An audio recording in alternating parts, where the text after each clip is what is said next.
Now, we'll leave it at that, but now I want to go into the Conor McGregor Mayweather fight.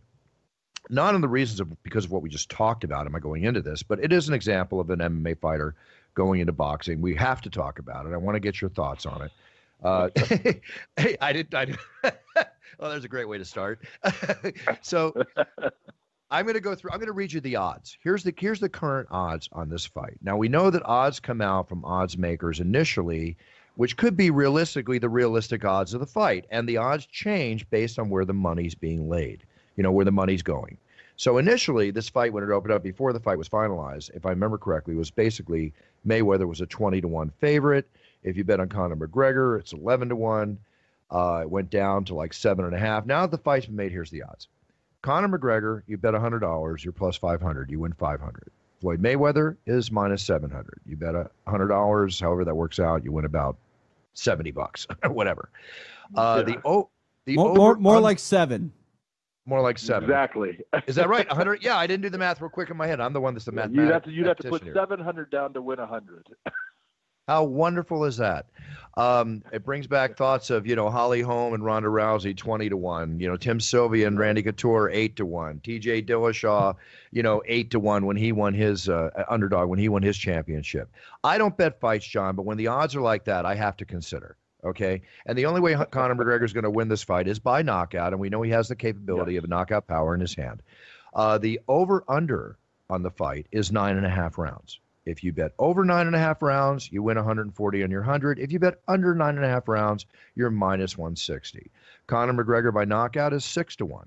McGregor by decision, there's no way that's going to happen, is 30-1. Mayweather by KO is minus 200. Now, before I go into the next one, I just want to comment. Conor McGregor's been hit by elbows, knees, and hands in 4-ounce gloves, and he's never been knocked out, to my knowledge. Okay? Going to be kind of hard, but accumulation of punches plays a big game here. Mayweather by decision, plus 220, a draw, 40-1. There's our odds. Okay, John McCarthy, my brother, my octagon brother, my good friend, who I just have so much respect for because you are brilliant, whether you want to admit it or not, in what you know. Not what you don't know, what you know. So now you know fighting. You know fighting. Break this fight down. The floor is yours. I'm shutting up. Oh, man, break this fight down. Let's be honest. Conor is unbelievable as far as what he's proven in the UFC and in MMA. And his ability to not only fight, because when you make the braggadocious comments and you say the things that Conor has said, there's been other people that have done things similar, but they don't back it up in the same fashion. And Conor has backed up everything. He had the one fight against Nate, if you want to look at that and say, when, Jose Aldo, falls out and I'm sorry, that wasn't, it was Rafael Dos Anjos falls out. Yeah.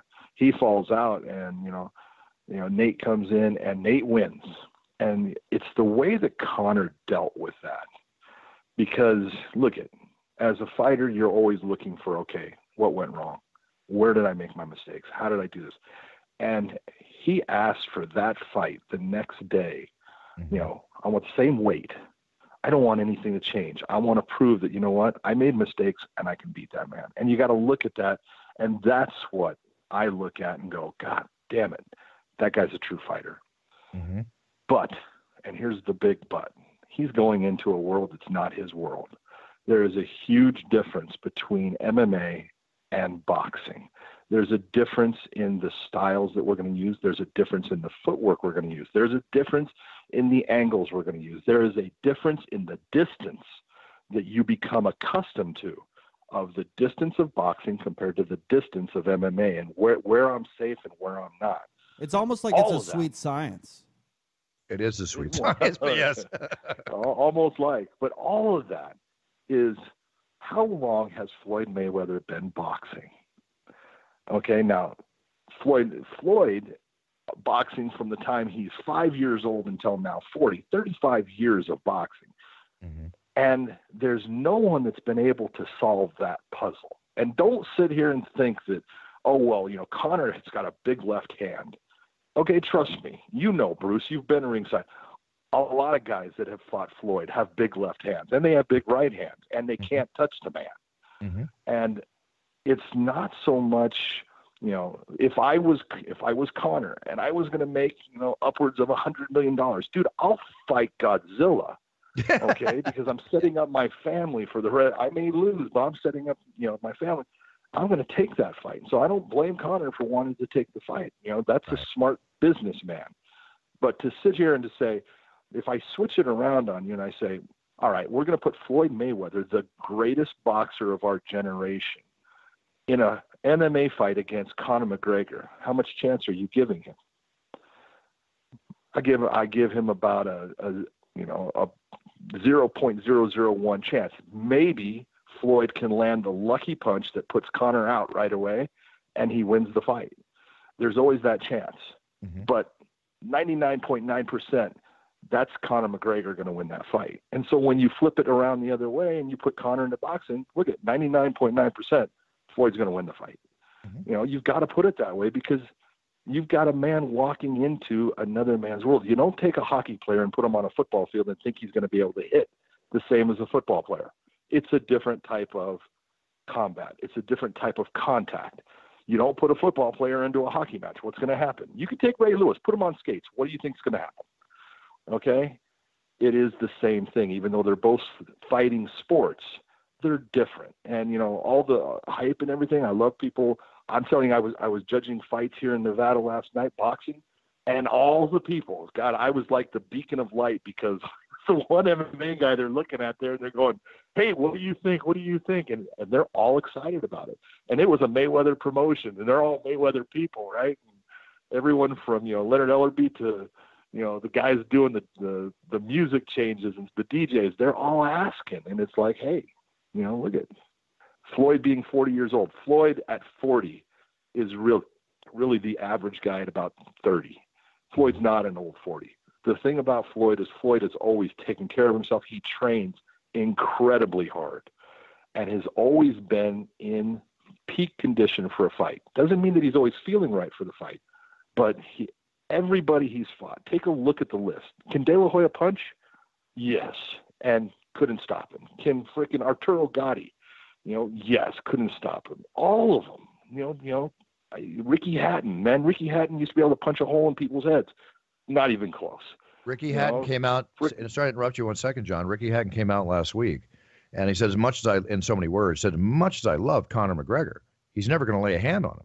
He said, I couldn't lay a hand on him for 10 rounds either, and then I wound up getting knocked out. I tried my best. And that's the whole thing. And you think, in your head, you think, it's going to be different. You have no concept of the traps. And this is where when people talk about the fight, where Conor will have his problems is Floyd will set traps for him, and Conor's not going to see the punches that hit him.